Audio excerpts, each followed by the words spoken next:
जिसाय अध्याय 8। पुणी सदाप्रभु मते कहिले, तुम्भे एक खंड बृहत फलक नहीं प्रचलित अक्षर रे तही उपरे एही कथा लेख, महेर साल्लहास बस लुट शीघ्र आसुअछि, लुटित द्रव्य शीघ्र गमन करुअछि।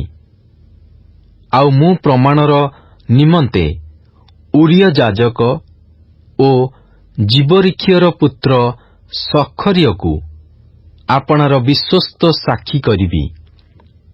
अनंतर मु भविष्यत वक्तृठारे गमन करन्ते से गर्भवती होई एक पुत्र प्रसव कला। तेबे सदाप्रभु मते कहिले, ताहार नाम महेर साल्लहास बस रख, कारण बालक मोहर पिता ओ मोहर माता बोली डाकिबा पाई ज्ञान पाइबा पूर्वे दमेशकर धन ओ समरियार लुट अश्शूर राजार आगे आगे बही नियाजिब। अनंतर सदाप्रभु मते पुनर्बार कहिले, एही लोकमाने सिलोहर मंदगामी स्रोत अग्राह्य करी रश्चिन ओ रमलियर पुत्रठारे आनंद करुअछंती।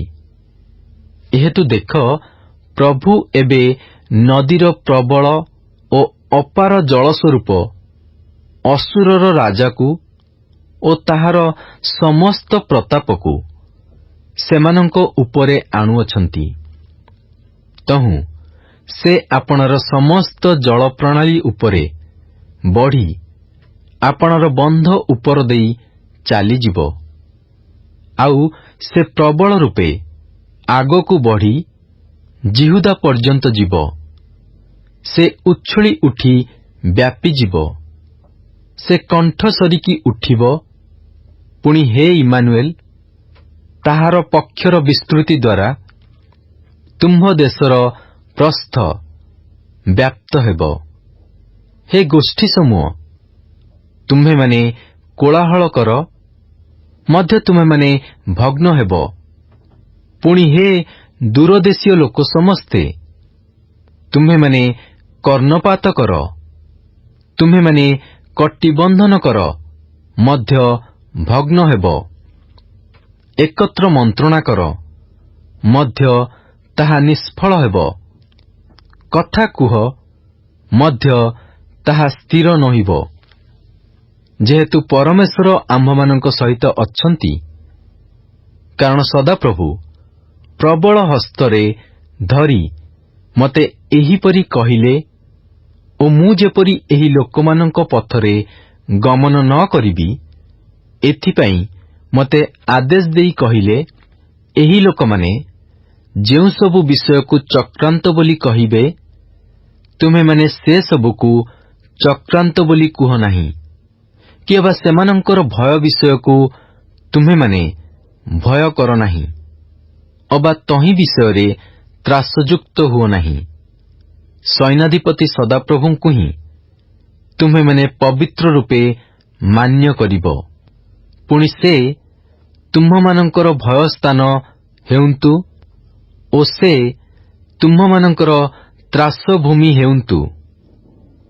तहिरे से पवित्र आश्रय स्वरूप हेबे। मात्र इस्राएल उभय वंश प्रति विघ्नजनक प्रस्तर ओ बाधाजनक पाषाण हेबे। जेरुसालेम निवासी मानक प्रति पाश ओ फांद स्वरूप हेबे। आउ अनेक लोक तद्वारा विघ्न पाई पतित ओ भग्न हेबे ओ फांदरे पड़ी धरा जिबे। तुम्हे एही प्रमाण वाक्य बांध, मो शिष्य मानक मध्यरे व्यवस्था मुद्रांकित कर। पुणी जे जाकुब वंशठारु आपणा मुख आच्छादन करती, मु सेही सदाप्रभुंकर अपेक्षा करिबी ओ ताहांक पाई अनाई रहिबी। देख, मु ओ सदाप्रभुंक द्वारा मते दत्त संतानगण सियोन पर्वत निवासी सैनाधिपति सदाप्रभुंक ठारु ଇସ୍ରାଏଲ ମଧ୍ୟରେ ଚିହ୍ନ ଓ ଅଦ୍ଭୁତ ଲକ୍ଷଣ ସ୍ୱରୂପ ଅଟୁ। ପୁଣି ଯେତେବେଳେ ସେମାନେ ତୁମ୍ଭମାନଙ୍କୁ କହିବେ, ଯେଉଁ ଭୁତୁଡ଼ିଆ ଓ ଗୁଣିଆମାନେ ଗଣ ଗଣ ଓ ଫୁସ୍ଫୁସ୍ କରି କହନ୍ତି, ସେମାନଙ୍କର ଅନ୍ୱେଷଣ କର, ତୁମ୍ଭେମାନେ କୁହ, ଲୋକମାନେ କଣ ଆପଣମାନଙ୍କ ପରମେଶ୍ୱରଙ୍କ ଅନ୍ୱେଷଣ କରିବେ ନାହିଁ? ସେମାନେ କଣ ଜୀବିତମାନଙ୍କ ସପକ୍ଷରେ ମୃତମାନଙ୍କର ଅନ୍ୱେଷଣ କରିବେ? ବ୍ୟବସ୍ଥା ଓ ପ୍ରମାଣ ବାକ୍ୟରେ ଅନ୍ୱେଷଣ କର। ଯେବେ ସେମାନେ ଏହି ବାକ୍ୟାନୁସାରେ କଥା ନ କହନ୍ତି, ତେବେ ନିଶ୍ଚୟ ସେମାନଙ୍କ ନିମନ୍ତେ ଅରୁଣୋଦୟ ନାହିଁ। ପୁଣି ସେମାନେ ଅତି କ୍ଳିଷ୍ଟ ଓ କ୍ଷୁଧିତ ହୋଇ ଦେଶ ମଧ୍ୟ ଦେଇ ଗମନ କରିବେ। ଆଉ କ୍ଷୁଧିତ ହେଲେ ସେମାନେ ବିରକ୍ତ ହୋଇ ଆପଣମାନଙ୍କ ରାଜାଙ୍କ ଦ୍ୱାରା ଓ ଆପଣମାନଙ୍କ ପରମେଶ୍ୱରଙ୍କ ଦ୍ୱାରା ଅଭିଶାପ ଦେଇ ଊର୍ଦ୍ଧ୍ୱ ଆଡ଼କୁ ଆପଣା ଆପଣା ମୁଖ କରିବେ। ପୁଣି ସେମାନେ ଭୂମି ଆଡ଼େ ନିରୀକ୍ଷଣ କରିବେ, ଆଉ ଦେଖ, ସଙ୍କଟ ଓ ଅନ୍ଧକାର, ଯାତନା ରୂପ ତିମିର, ପୁଣି ସେମାନେ ନିବିଡ଼ ଅନ୍ଧକାରକୁ ତାଡ଼ିତ ହେବେ। ଯିଶାୟ ଅଧ୍ୟାୟ 9। ମାତ୍ର ପୂର୍ବେ ଯେଉଁ ଦେଶ ବେଦନାଗ୍ରସ୍ତ ଥିଲା, ତାହା ତିମିରାବୃତ ହୋଇ ରହିବ ନାହିଁ। ପୂର୍ବ କାଳରେ ସେ ସବୁଲୁନ୍ ଦେଶ ଓ ନପ୍ତାଲି ଦେଶକୁ ତୁଚ୍ଛନୀୟ କରିଥିଲେ। ମାତ୍ର ଶେଷ କାଳରେ ସେ ତାହାକୁ ସମୁଦ୍ର ପଥର ନିକଟବର୍ତ୍ତୀ ଜର୍ଦ୍ଦନର ସେପାରିସ୍ଥ ଗୋଷ୍ଠୀଗଣର ଗାଲିଲିକୁ ସମ୍ଭ୍ରାନ୍ତ କରିବେ। ଯେଉଁ ଗୋଷ୍ଠୀ ଅନ୍ଧକାରରେ ଭ୍ରମଣ କଲେ, ସେମାନେ ମହା ଆଲୁଅ ଦେଖିଅଛନ୍ତି। ଯେଉଁମାନେ ମୃତ୍ୟୁଛାୟା ରୂପ ଦେଶରେ ବାସ କଲେ, ସେମାନଙ୍କ ଉପରେ ଦୀପ୍ତି ଉଦିତ ହୋଇଅଛି। ତୁମ୍ଭେ ସେହି ଦେଶୀୟ ଲୋକଙ୍କୁ ବହୁ ସଂଖ୍ୟକ କରି ସେମାନଙ୍କର ଆନନ୍ଦ ବୃଦ୍ଧି କରିଅଛ। ସେମାନେ ଶସ୍ୟଛେଦନର ଆନନ୍ଦ ପ୍ରାୟ ଆନନ୍ଦ କରନ୍ତି, ଲୁଟ୍ ବିଭାଗ କରିବା ସମୟର ତୁଲ୍ୟ ଉଲ୍ଲାସିତ ହୁଅନ୍ତି। କାରଣ ମିଦିୟନର ଦିନରେ ଯେପରି, ସେପରି ତୁମ୍ଭେ ତାହାର ଭାରସ୍ୱରୂପ ଜୁଆଳି ଓ ତାହାର ସ୍କନ୍ଧସ୍ଥିତ ବାହୁଙ୍ଗି, ତାହାର ଉପଦ୍ରବକାରୀର ଦଣ୍ଡ ଭାଙ୍ଗି ପକାଇଅଛ। ଏହେତୁ କଳହରେ ସଜ୍ଜିତ ଲୋକର ସମସ୍ତ ଅସ୍ତ୍ରଶସ୍ତ୍ର ଓ ରକ୍ତରେ ଜଡ଼ିତ ବସ୍ତ୍ର ସବୁ ଜ୍ୱଳନୀୟ ଦ୍ରବ୍ୟ, ଅଗ୍ନି ପାଇଁ କାଷ୍ଠ ସ୍ୱରୂପ ହେବ। କାରଣ ଆମ୍ଭମାନଙ୍କ ନିମନ୍ତେ ଏକ ବାଳକ ଜନ୍ମିଅଛନ୍ତି, ଆମ୍ଭମାନଙ୍କୁ ଏକ ପୁତ୍ର ଦତ୍ତ ହୋଇଅଛନ୍ତି ଓ ତାହାଙ୍କ ସ୍କନ୍ଧରେ କର୍ତ୍ତୃତ୍ୱ ଭାର ଥୁଆଯିବ। ପୁଣି ତାହାଙ୍କର ନାମ ଆଶ୍ଚର୍ଯ୍ୟ ମନ୍ତ୍ରୀ, ପରାକ୍ରାନ୍ତ ପରମେଶ୍ୱର, ଅନନ୍ତକାଳୀନ ପିତା, ଶାନ୍ତି ରାଜା ହେବ। ତାହାଙ୍କ କର୍ତ୍ତୃତ୍ୱ ବୃଦ୍ଧି ଓ ଶାନ୍ତିର ସୀମା ରହିବ ନାହିଁ। ସେ ଦାଉଦଙ୍କର ସିଂହାସନରେ ଓ ତାହାଙ୍କର ରାଜ୍ୟରେ ଉପବିଷ୍ଟ ହୋଇ ନ୍ୟାୟ ବିଚାର ଓ ଧାର୍ମିକତାରେ ଏ କ୍ଷଣଠାରୁ ଅନନ୍ତକାଳ ପର୍ଯ୍ୟନ୍ତ ତାହା ସୁସ୍ଥିର ଓ ସୁଦୃଢ଼ କରିବେ। ସୈନ୍ୟାଧିପତି ସଦାପ୍ରଭୁଙ୍କ ଉଦ୍ଯୋଗ ଏହା ସାଧନ କରିବ। ଯାକୁବ ମଧ୍ୟକୁ ପ୍ରଭୁ ଏକ ବାକ୍ୟ ପ୍ରେରଣ କଲେ ଓ ତାହା ଇସ୍ରାଏଲ ଉପରେ ପଡ଼ିଅଛି। ପୁଣି ସମସ୍ତ ଲୋକ, ଇଫ୍ରାଇମ୍ ଓ ସମରିୟାର ନିବାସୀମାନେ ହିଁ ତାହା ଜାଣିବେ। ସେମାନେ ଅହଙ୍କାରରେ ଓ ଦର୍ପଚିତ୍ତରେ କହନ୍ତି, ଇଟା ସବୁ ପଡ଼ିଯାଇଅଛି ନିଶ୍ଚୟ, ମାତ୍ର ଆମ୍ଭେମାନେ କଟା ପ୍ରସ୍ତରରେ ନିର୍ମାଣ କରିବା। ଡିମ୍ବୁରି ବୃକ୍ଷ ସବୁ ହଣା ହୋଇଅଛି ନିଶ୍ଚୟ, ମାତ୍ର ଆମ୍ଭେମାନେ ତହିଁ ପରିବର୍ତ୍ତରେ ଏରସ୍ ବୃକ୍ଷ ବଢ଼ାଇବା। ଏହେତୁ ସଦାପ୍ରଭୁ ତାହାର ପ୍ରତିକୂଳରେ ରଶ୍ଚିନ୍ର ବିପକ୍ଷଗଣକୁ ଉନ୍ନତ କରିବେ ଓ ତାହାର ଶତ୍ରୁଗଣକୁ ଉତ୍ତେଜିତ କରିବେ। ସମ୍ମୁଖରେ ଅରାମୀୟମାନେ ଓ ପଶ୍ଚାତରେ ପଲେଷ୍ଟିୟମାନେ ହେବେ, ଆଉ ସେମାନେ ପ୍ରସାରିତ ମୁଖରେ ଇସ୍ରାଏଲକୁ ଗ୍ରାସ କରିବେ। ଏସବୁ ହେଲେ ହେଁ ତାହାଙ୍କର କ୍ରୋଧ ନିବୃତ୍ତ ହୁଏ ନାହିଁ, ମାତ୍ର ତାହାଙ୍କର ହସ୍ତ ପୂର୍ବ ପରି ବିସ୍ତାରିତ ହୋଇ ରହିଅଛି। ତଥାପି ଲୋକମାନଙ୍କୁ ଯେ ପ୍ରହାର କରିଅଛନ୍ତି, ତାହାଙ୍କ ନିକଟକୁ ସେମାନେ ଫେରି ନାହାନ୍ତି, କିମ୍ବା ସେମାନେ ସୈନ୍ୟାଧିପତି ସଦାପ୍ରଭୁଙ୍କର ଅନ୍ୱେଷଣ କରିନାହାନ୍ତି। ଏହେତୁ ସଦାପ୍ରଭୁ ଇସ୍ରାଏଲର ମସ୍ତକ ଓ ଲାଙ୍ଗୁଳ, ତାଳବାହୁଙ୍ଗା ଓ ଜଳଜ ତୃଣ ଏକା ଦିନରେ କାଟି ପକାଇବେ। ପ୍ରାଚୀନ ଓ ସମ୍ଭ୍ରାନ୍ତ ଲୋକ ସେହି ମସ୍ତକ, ପୁଣି ମିଥ୍ୟା ଶିକ୍ଷାଦାୟୀ ଭବିଷ୍ୟଦ୍ବକ୍ତା ଲାଙ୍ଗୁଳ, କାରଣ ଏହି ଲୋକମାନଙ୍କର ପଥ ପ୍ରଦର୍ଶକମାନେ ସେମାନଙ୍କୁ ଭ୍ରାନ୍ତ କରାନ୍ତି, ପୁଣି ଯେଉଁମାନେ ସେମାନଙ୍କ ଦ୍ୱାରା ପଥ କଢ଼ାଯାନ୍ତି ସେମାନେ ବିନଷ୍ଟ ହୁଅନ୍ତି। ଏଣୁ ସଦାପ୍ରଭୁ ସେମାନଙ୍କ ଯୁବକମାନଙ୍କଠାରେ ଆନନ୍ଦ କରିବେ ନାହିଁ, କିମ୍ବା ସେମାନଙ୍କର ପିତୃହୀନ ବାଳକ ଓ ବିଧବାଗଣ ପ୍ରତି ଦୟା କରିବେ ନାହିଁ। ଯେହେତୁ ପ୍ରତ୍ୟେକ ଲୋକ ଧର୍ମହୀନ ଓ ଦୁରାଚାରୀ ଓ ପ୍ରତ୍ୟେକ ମୁଖ ମୂଢ଼ତାଭାଷୀ, ଏସବୁ ହେଲେ ହେଁ ତାହାଙ୍କର କ୍ରୋଧ ନିବୃତ୍ତ ହୁଏ ନାହିଁ, ମାତ୍ର ତାହାଙ୍କର ହସ୍ତ ପୂର୍ବ ପରି ବିସ୍ତାରିତ ହୋଇ ରହିଅଛି। ଯେହେତୁ ଦୁଷ୍ଟତା ଅଗ୍ନି ପରି ଜ୍ୱଳେ, ତାହା କାନକୋଳି ଓ କଣ୍ଟକ ବୃକ୍ଷ ଗ୍ରାସ କରେ, ଆହୁରି ତାହା ବନର ନିବିଡ଼ ସ୍ଥାନରେ ଜ୍ୱଳି ଘନ ମେଘତୁଲ୍ୟ ଧୂମ ହୋଇ ଉପରକୁ ଉଠେ। ସୈନ୍ୟାଧିପତି ସଦାପ୍ରଭୁଙ୍କ କୋପରେ ଦେଶ ଦଗ୍ଧ ହୋଇଅଛି, ମଧ୍ୟ ଲୋକମାନେ ଅଗ୍ନି ପାଇଁ କାଷ୍ଠତୁଲ୍ୟ ଅଟନ୍ତି। କେହି ଆପଣା ଭ୍ରାତାକୁ ଦୟା କରେ ନାହିଁ। ତହିଁରେ ଲୋକେ ଦକ୍ଷିଣ ହସ୍ତରେ ଛଡ଼ାଇବେ, ପୁଣି କ୍ଷୁଧିତ ହେବେ, ପୁଣି ବାମ ହସ୍ତରେ ଭୋଜନ କରିବେ ଓ ତୃପ୍ତ ନୋହିବେ। ସେମାନେ ପ୍ରତ୍ୟେକେ ଆପଣା ଆପଣା ବାହୁର ମାଂସ ଭୋଜନ କରିବେ। ମନସୀ ଇଫ୍ରାଇମ୍ର ଓ ଇଫ୍ରାଇମ୍ ମନସୀର, ପୁଣି ସେମାନେ ଏକତ୍ର ହୋଇ ଜିହୁଦାର ପ୍ରତିକୂଳ ହେବେ।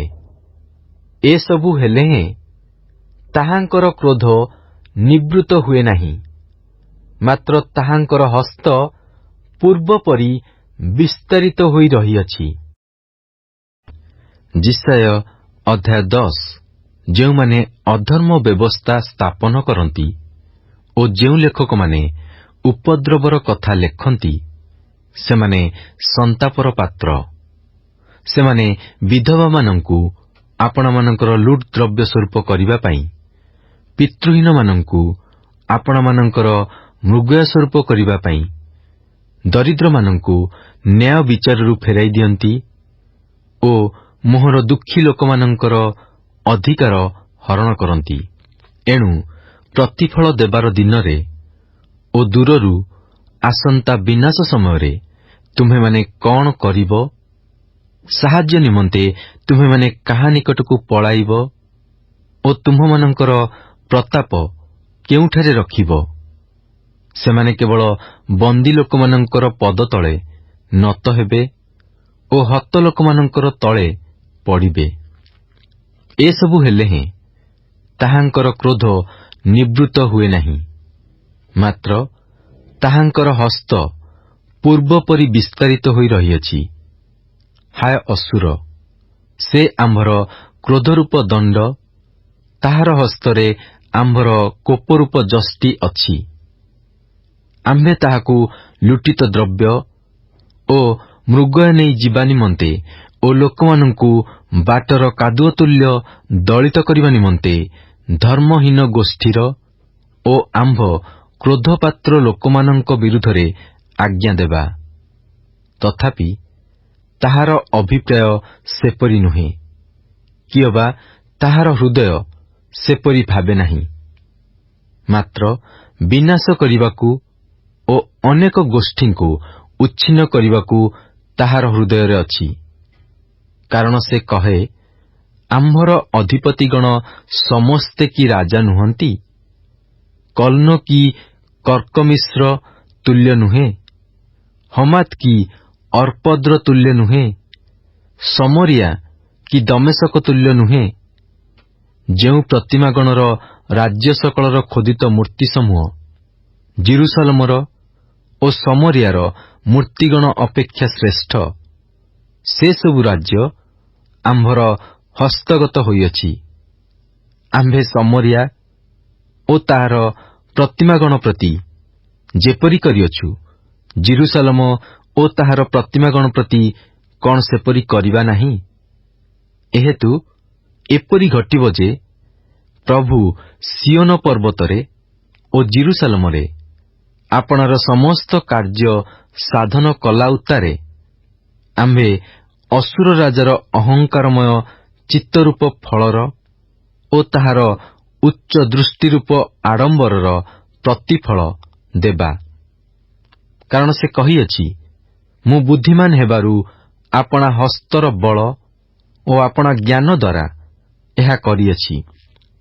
ପୁଣି ମୁଁ ନାନା ଗୋଷ୍ଠୀର ସୀମା ଦୂର କରିଅଛି ଓ ସେମାନଙ୍କର ସଞ୍ଚିତ ଧନ ହରଣ କରିଅଛି। ଆଉ ମୁଁ ବିକ୍ରମଶାଳୀ ଲୋକତୁଲ୍ୟ ସିଂହାସନୋପବିଷ୍ଟ ଲୋକମାନଙ୍କୁ ତଳକୁ ଓହ୍ଲାଇ ଆଣିଅଛି। ପୁଣି ମୋହର ହସ୍ତ ନାନା ଗୋଷ୍ଠୀର ଧନ ପକ୍ଷୀର ବସାତୁଲ୍ୟ ପ୍ରାପ୍ତ ହୋଇଅଛି ଓ କେହି ଯେପରି ତ୍ୟକ୍ତ ଡିମ୍ବ ସଂଗ୍ରହ କରେ, ସେପରି ମୁଁ ସମୁଦାୟ ପୃଥିବୀ କି ସଂଗ୍ରହ କରିଅଛି।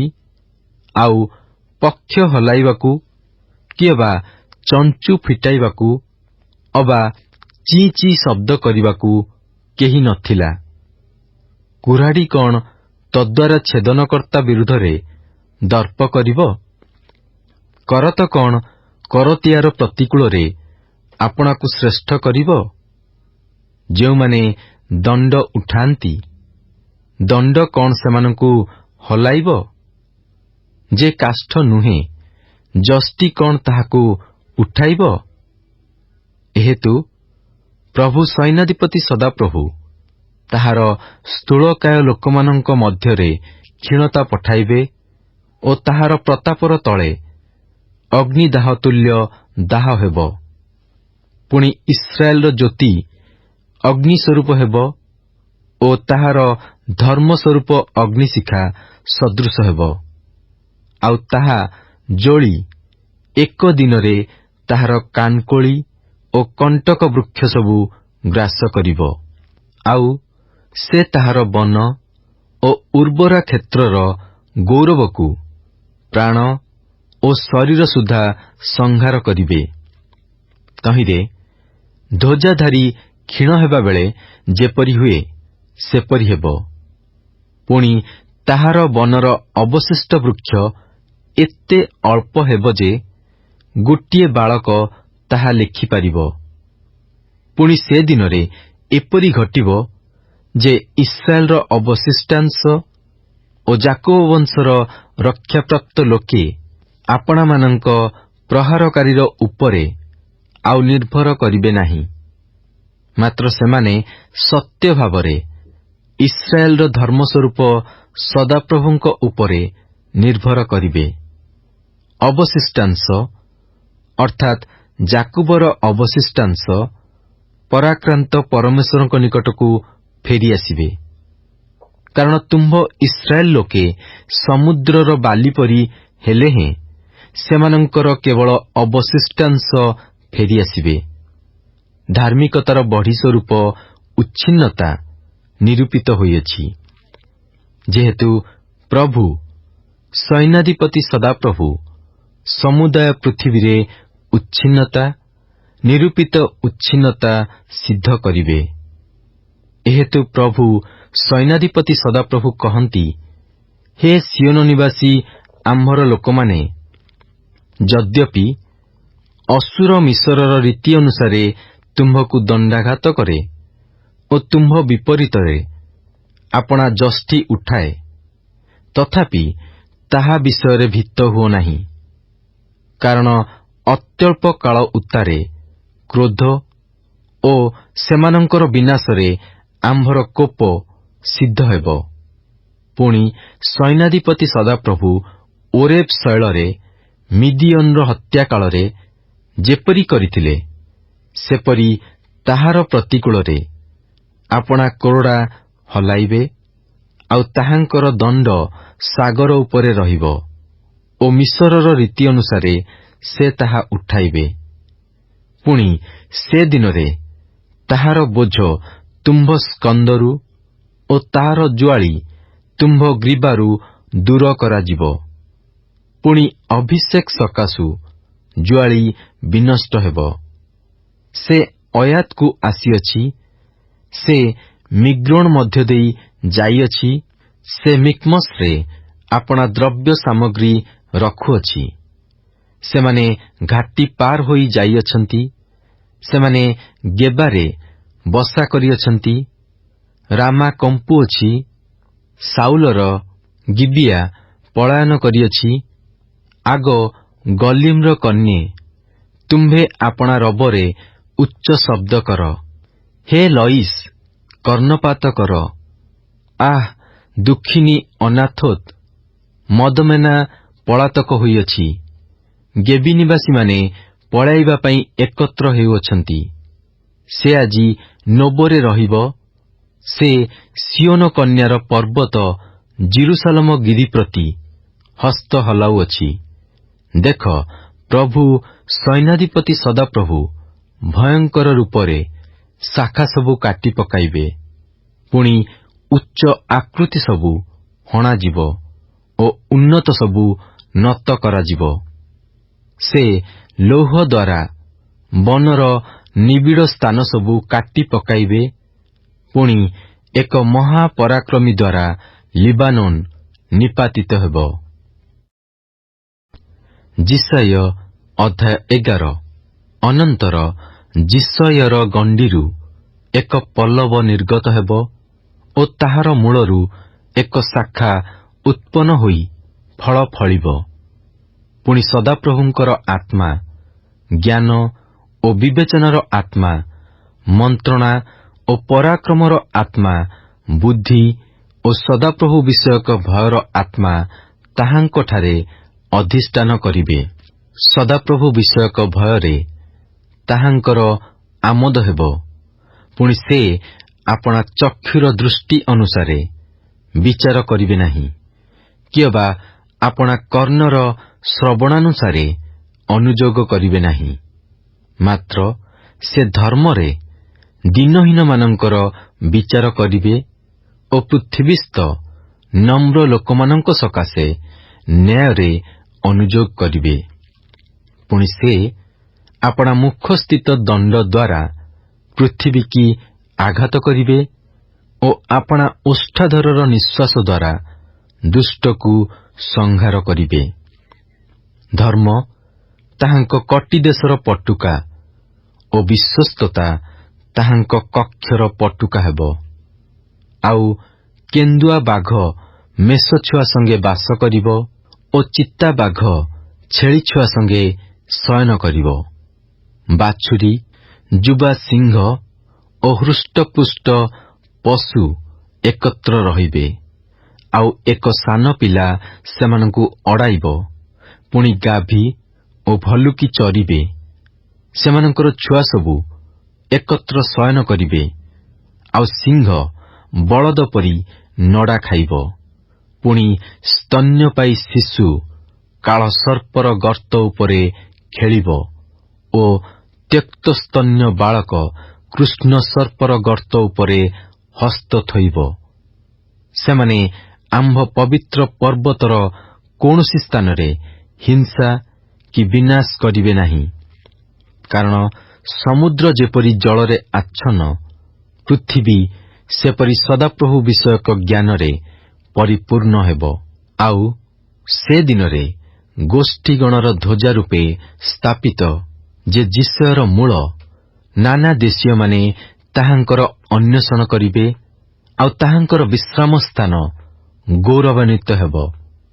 ଆହୁରି ସେହି ଦିନରେ ପ୍ରଭୁ ଆପଣା ଲୋକମାନଙ୍କର ଅବଶିଷ୍ଟାଂଶକୁ ଅସୁରରୁ, ମିଶରରୁ ଓ ପଥ୍ରସରୁ, କୁଶରୁ, ଏଲମରୁ, ସିନିୟରରୁ ଓ ହମାତ୍ରୁ ଓ ସମୁଦ୍ରର ଦ୍ୱୀପସମୂହରୁ ମୁକ୍ତ କରି ଆଣିବା ନିମନ୍ତେ ପୁନର୍ବାର ଦ୍ୱିତୀୟ ଥର ଆପଣା ହସ୍ତ ସ୍ଥାପନ କରିବେ। ପୁଣି ସେ ଗୋଷ୍ଠୀବର୍ଗ ନିମନ୍ତେ ଗୋଟିଏ ଧ୍ୱଜା ଉଠାଇବେ ଓ ପୃଥିବୀର ଚତୁଷ୍କୋଣରୁ ଇସ୍ରାଏଲର ତାଡ଼ିତ ଲୋକମାନଙ୍କୁ ଏକତ୍ର କରିବେ ଓ ଜିହୁଦାର ଛିନ୍ନ ଭିନ୍ନ ଲୋକମାନଙ୍କୁ ସଂଗ୍ରହ କରିବେ। ଆହୁରି ଇଫ୍ରାଇମର ଈର୍ଷା ଦୂର ହେବ ଓ ଜିହୁଦାକୁ କ୍ଲେଶ ଦେବା ଲୋକମାନେ ଉଚ୍ଛିନ୍ନ ହେବେ। ଇଫ୍ରାଇମ ଜିହୁଦାକୁ ଈର୍ଷା କରିବ ନାହିଁ ଓ ଜିହୁଦା ଇଫ୍ରାଇମକୁ କ୍ଲେଶ ଦେବ ନାହିଁ। ପୁଣି ସେମାନେ ପଶ୍ଚିମ ଦିଗରେ ପଲେଷ୍ଟିୟମାନଙ୍କ ସ୍କନ୍ଧ ଉପରେ ଝାମ୍ପ ମାରିବେ। ସେମାନେ ଏକତ୍ର ହୋଇ ପୂର୍ବଦେଶୀୟ ସନ୍ତାନଗଣର ଦ୍ରବ୍ୟ ଲୁଟ୍ କରିବେ। ସେମାନେ ଇଦୋମ ଓ ମୋଆବ ଉପରେ ହସ୍ତକ୍ଷେପ କରିବେ ଓ ଅମୋନ ସନ୍ତାନଗଣ ସେମାନଙ୍କର ଆଜ୍ଞାବହ ହେବେ। ପୁଣି ସଦାପ୍ରଭୁ ମିଶ୍ରୀୟ ସମୁଦ୍ରର ଜିହ୍ୱା ସମ୍ପୂର୍ଣ୍ଣ ରୂପେ ବିନାଶ କରିବେ ଓ ଆପଣାର ଉତ୍ତପ୍ତ ବାୟୁ ଦ୍ୱାରା ନଦୀ ଉପରେ ଆପଣା ହସ୍ତ ହଲାଇବେ, ଆଉ ତାହାକୁ ପ୍ରହାର କରି ସପ୍ତ ସ୍ରୋତ କରିବେ ଓ ଲୋକମାନଙ୍କୁ ଶୁଷ୍କ ପଦରେ ତହିଁ ମଧ୍ୟ ଦେଇ ଗମନ କରାଇବେ। ପୁଣି ଇସ୍ରାଏଲ ମିଶର ଦେଶରୁ ବାହାର ହୋଇ ଆସିବା ବେଳେ ଯେପରି ତାହା ନିମନ୍ତେ ହୋଇଥିଲା, ସେପରି ତାହାଙ୍କ ଲୋକମାନଙ୍କ ଅବଶିଷ୍ଟାଂଶ ନିମନ୍ତେ, ଅର୍ଥାତ୍ ଅସୁର ଦେଶରୁ ଅବଶିଷ୍ଟାଂଶ ଲୋକମାନଙ୍କ ନିମନ୍ତେ ଏକ ରାଜପଥ ହେବ। ଜିସାୟ ଅଧ୍ୟାୟ 12। ସେହି ଦିନରେ ତୁମ୍ଭେ କହିବ, ହେ ସଦାପ୍ରଭୁ, ମୁଁ ତୁମ୍ଭର ଧନ୍ୟବାଦ କରିବି, କାରଣ ତୁମ୍ଭେ ଆମ୍ଭ ପ୍ରତି କ୍ରୁଦ୍ଧ ଥିଲ। ତୁମ୍ଭର କ୍ରୋଧ ନିବୃତ୍ତ ହୋଇଅଛି ଓ ତୁମ୍ଭେ ଆମ୍ଭକୁ ସାନ୍ତ୍ୱନା କରୁଅଛ। ଦେଖ, ପରମେଶ୍ୱର ଆମ୍ଭର ପରିତ୍ରାଣ, ଆମ୍ଭେ ବିଶ୍ୱାସ କରିବା ଓ ଭୀତ ହେବା ନାହିଁ। କାରଣ ଜିହ୍ୱା ସଦାପ୍ରଭୁ ଆମ୍ଭର ବଳ ଓ ଗାନ, ପୁଣି ସେ ଆମ୍ଭର ପରିତ୍ରାଣ ହୋଇଅଛନ୍ତି। ଏହେତୁ ତୁମ୍ଭେମାନେ ଆନନ୍ଦରେ ପରିତ୍ରାଣର କୂପସମୂହରୁ ଜଳ କାଢ଼ିବ। ପୁଣି ସେ ଦିନରେ ତୁମ୍ଭେମାନେ କହିବ, ସଦାପ୍ରଭୁଙ୍କର ଧନ୍ୟବାଦ କର, ତାହାଙ୍କ ନାମରେ ପ୍ରାର୍ଥନା କର, ଗୋଷ୍ଠୀୟମାନଙ୍କ ମଧ୍ୟରେ ତାହାଙ୍କର କ୍ରିୟା ସକଳ ପ୍ରଚାର କର, ତାହାଙ୍କର ନାମ ଉନ୍ନତ ବୋଲି ବ୍ୟକ୍ତ କର, ସଦାପ୍ରଭୁଙ୍କ ଉଦ୍ଦେଶ୍ୟରେ ଗାନ କର, କାରଣ ସେ ମହିମାଯୁକ୍ତ କର୍ମ କରିଅଛନ୍ତି, ତାହା ସମୁଦାୟ ପୃଥିବୀର ଜ୍ଞାତ ହେଉ। ହେ ସିଓନ ନିବାସୀ, ତୁମ୍ଭେ ଉଚ୍ଚୈଃସ୍ୱର କରି ଆନନ୍ଦ ଧ୍ୱନି କର, କାରଣ ଯେ ଇସ୍ରାଏଲର ଧର୍ମସ୍ୱରୂପ, ସେ ତୁମ୍ଭ ମଧ୍ୟରେ ମହାନ ଅଟନ୍ତି। ଜିସାୟ ଅଧ୍ୟାୟ 13। ବାବିଲ ବିଷୟକ ଭାରୋକ୍ତି। ଆମୋସର ପୁତ୍ର ଜିସାୟ ଏହି ଦର୍ଶନ ପାଇଲେ। ତୁମ୍ଭେମାନେ ବୃକ୍ଷଶୂନ୍ୟ ପର୍ବତ ଉପରେ ଧ୍ୱଜା ଟେକ, ଲୋକମାନଙ୍କ ପ୍ରତି ରବ ଉଠାଅ, ହସ୍ତ ହଲାଅ। ସେମାନେ ଅଧିପତିମାନଙ୍କର ନଗର ଦ୍ୱାରରେ ପ୍ରବେଶ କରନ୍ତୁ। ଆମ୍ଭେ ଆପଣା ପ୍ରତିଷ୍ଠିତ ଲୋକମାନଙ୍କୁ ଆଦେଶ କରିଅଛୁ। ହଁ, ଆମ୍ଭେ ଆପଣା କ୍ରୋଧ ସଫଳାର୍ଥେ ଆମ୍ଭର ବୀରମାନଙ୍କୁ, ଅର୍ଥାତ୍ ଆମ୍ଭର ଦର୍ପିତ ଉଲ୍ଲାସକାରୀଗଣଙ୍କୁ ଆହ୍ୱାନ କରିଅଛୁ। ପର୍ବତମାନରେ ମହାଜନତାର ନ୍ୟାୟ ଲୋକାରଣ୍ୟର ରବ ହେଉଅଛି। ଏକତ୍ରୀକୃତ ଗୋଷ୍ଠୀମାନଙ୍କ ରାଜ୍ୟସମୂହର କଳରବ ହେଉଅଛି। ସୈନ୍ୟାଧିପତି ସଦାପ୍ରଭୁ ଯୁଦ୍ଧାର୍ଥେ ସୈନ୍ୟ ସଂଗ୍ରହ କରୁଅଛନ୍ତି। ସେମାନେ ଅର୍ଥାତ୍ ସଦାପ୍ରଭୁ ଓ ତାହାଙ୍କ କ୍ରୋଧରୂପ ଅସ୍ତ୍ର ସବୁ ସମୁଦାୟ ଦେଶ ଉଚ୍ଛିନ୍ନ କରିବା ନିମନ୍ତେ ଦୂର ଦେଶରୁ ଆକାଶମଣ୍ଡଳର ପ୍ରାନ୍ତ ଭାଗରୁ ଆସୁଅଛନ୍ତି। ତୁମ୍ଭେମାନେ ହାହାକାର କର, କାରଣ ସଦାପ୍ରଭୁଙ୍କର ଦିନ ନିକଟବର୍ତ୍ତୀ। ସର୍ବଶକ୍ତିମାନଙ୍କ ନିକଟରୁ ପ୍ରଳୟର ନ୍ୟାୟ ତାହା ଆସିବ। ଏହେତୁ ସକଳ ହସ୍ତ ଦୁର୍ବଳ ହେବ ଓ ପ୍ରତ୍ୟେକ ମାନବ ହୃଦୟ ତରଳିଯିବ। ପୁଣି ସେମାନେ ବିହ୍ୱଳ ହେବେ, ଯନ୍ତ୍ରଣା ଓ ବେଦନା ସେମାନଙ୍କୁ ଆକ୍ରାନ୍ତ କରିବ। ସେମାନେ ପ୍ରସବକାରିଣୀ ସ୍ତ୍ରୀ ତୁଲ୍ୟ ବେଦନାଗ୍ରସ୍ତ ହେବେ। ସେମାନେ ଏକ ଆରେକର ବିଷୟରେ ଚମତ୍କୃତ ହେବେ। ସେମାନଙ୍କର ମୁଖ ଅଗ୍ନିଶିଖା ତୁଲ୍ୟ ହେବ। ଦେଖ, ଦେଶ ଧ୍ୱଂସ କରିବାକୁ ଓ ତହିଁ ମଧ୍ୟରୁ ପାପୀମାନଙ୍କୁ ବିନାଶ କରିବାକୁ ସଦାପ୍ରଭୁଙ୍କର ଦିନ ଦାରୁଣ। କ୍ରୋଧ ଓ ପ୍ରଚଣ୍ଡ କ୍ରୋଧ ସଂଯୁକ୍ତ ହୋଇ ଆସୁଅଛି। କାରଣ ଆକାଶମଣ୍ଡଳର ତାରାଗଣ ଓ ତହିଁର ନକ୍ଷତ୍ରଗଣ ଦୀପ୍ତି ଦେବେ ନାହିଁ। ସୂର୍ଯ୍ୟ ଆପଣା ଉଦୟ ସମୟରେ ଅନ୍ଧାରଗ୍ରସ୍ତ ହେବ ଓ ଚନ୍ଦ୍ର ଆପଣା ଜ୍ୟୋତ୍ସ୍ନା ପ୍ରକାଶ କରିବ। ପୁଣି ଆମ୍ଭେ ଜଗତକୁ ଦୁଷ୍ଟତା ସକାଶେ ଓ ଦୁଷ୍ଟମାନଙ୍କୁ ସେମାନଙ୍କ ଅଧର୍ମ ସକାଶେ ଶାସ୍ତି ଦେବା ଓ ଆମ୍ଭେ ଅହଙ୍କାରୀମାନଙ୍କର ଦର୍ପ ନିବୃତ୍ତ କରାଇବା ଓ ଭୟଙ୍କର ଲୋକର ଗର୍ବ ଖର୍ବ କରିବା। ଆମ୍ଭେ ଉତ୍ତମ ସୁବର୍ଣ୍ଣ ଅପେକ୍ଷା ମର୍ତ୍ତ୍ୟକୁ ଓ ଓଫିରର ଶୁଦ୍ଧ ସୁବର୍ଣ୍ଣ ଅପେକ୍ଷା ମନୁଷ୍ୟକୁ ଦୁର୍ବଳ କରିବା। ଏହେତୁ ଆମ୍ଭେ ଆକାଶମଣ୍ଡଳକୁ କମ୍ପାନ୍ୱିତ କରିବା, ଆଉ ସୈନ୍ୟାଧିପତି ସଦାପ୍ରଭୁଙ୍କ କୋପରେ ଓ ତାହାଙ୍କ ପ୍ରଚଣ୍ଡ କ୍ରୋଧର ଦିନରେ ପୃଥିବୀ ଟଳି ସ୍ୱସ୍ଥାନଚ୍ୟୁତ ହେବ। ତହିଁରେ ଏପରି ଘଟିବ ଯେ ତାଡ଼ିତ ହରିଣର ନ୍ୟାୟ ଓ ଅରକ୍ଷକ ମେଷ ତୁଲ୍ୟ ଲୋକମାନେ ପ୍ରତ୍ୟେକେ ଆପଣା ଆପଣା ଗୋଷ୍ଠୀ ପ୍ରତି ଫେରିବେ ଓ ପ୍ରତ୍ୟେକେ ଆପଣା ଆପଣା ଦେଶ ଆଡ଼କୁ ପଳାୟନ କରିବେ। ଯେ ପ୍ରତ୍ୟେକ ଲୋକର ଉଦ୍ଦେଶ୍ୟ ମିଳିବ ସେ ଅସ୍ତ୍ରବିଦ୍ଧ ହେବ ଓ ଯେ ପ୍ରତ୍ୟେକ ଲୋକ ଧରାଯିବ ସେ ଖଡ୍ଗରେ ପତିତ ହେବ।